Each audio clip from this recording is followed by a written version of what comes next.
पाहतोय मी या काळ्या कुटांदरात हा नक्कासा प्रकार ही वेगळी कमाल तेजावरती कोण देवा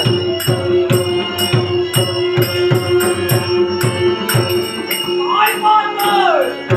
या काळ ओढणीत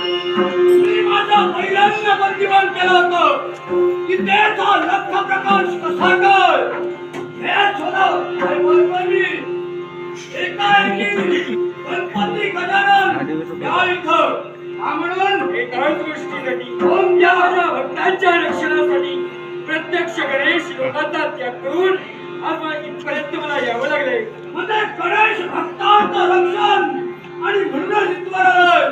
हे गणेश काय ते ज्या भक्तांचं रक्षण तू केलं ते माझे वैरी आहे आता देवतत्व काय मी जाणतोय तेव्हा परतोडी कैलास दिला मुळीच नाही ते वैरी तुझे असतील पण माझे ते भक्त अर्थात भक्तांचं रक्षण करणं हे या देवाचं कर्तव्य आहे म्हणजे रक्षण करता इथवर तर रक्षण करता यांचा इथवर आला आता शस्त्र